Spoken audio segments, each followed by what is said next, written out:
Do you know how your religion began? I want to share with you something absolutely fascinating today.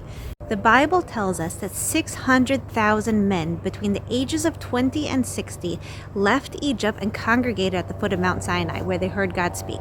And it wasn't just men. There were young boys and there were elderly men. There were women. There were young girls.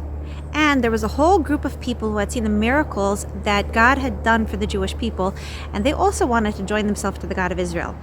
Estimated, there were about 2 million to 3 million people who actually stood at the foot of Mount Sinai and heard God speak.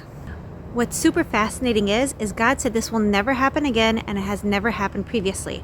And no religion in the entire world has ever risen up with the same claim. The question is why? Because it is a highly falsifiable piece of information. Because if it were proven wrong, then the entire Bible could be thrown into the garbage. God risked absolutely nothing by claiming that he spoke to an entire group of people. If you contrast this with every other religion in the entire world, you'll see that all religions began with either one person claiming he had a vision from God, two people, or a very small handful of people claiming they either had a vision or they spoke directly to God. No religion breaks this pattern. Judaism is the only one outside of this pattern. Now, this is really important. If your entire religion started with the word of one man, then either that person was 100% telling the truth or 100% lying or hallucinating. You see, the more people you include in a scam, the more easily it falls apart. Therefore, all religions that are not founded upon truth begin with a very small group.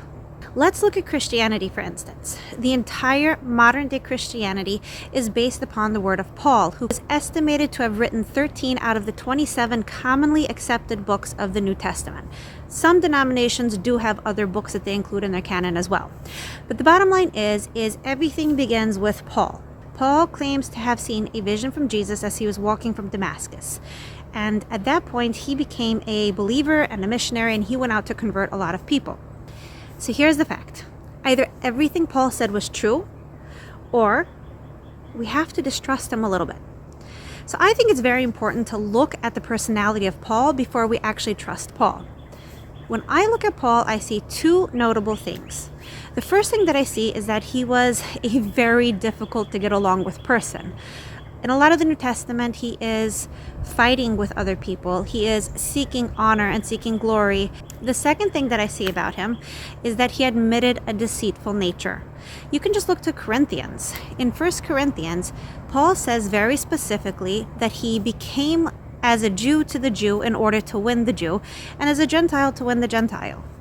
He was perfectly fine with altering his manner of speech, with altering his behavior, with altering his dress, in order to make people more comfortable adopting his worldview. What's to convince us that the deceit that he displayed in that aspect didn't extend to the entire religion? Who said he didn't make up his vision? Now, these two factors, the fact that it was a revelation to a solitary individual and the fact that Paul admitted a deceitful nature, don't disprove the Christian religion, but it should make you question. And questioning is so important. A lot of people will tell you, you're not allowed to question, you just have to have blind faith. And while faith is a great thing, we are commanded to know who God is. We have to know exactly who God is, what he wants from us. How do we know that we're actually serving the creator of the world? I hope you'll join me on this discussion. We're going to ask some really hard questions. We're going to think, we're going to examine, and that's a wonderful thing because truth is not afraid of questions. I hope you'll join me on this journey as we learn how to truly serve the creator of the world.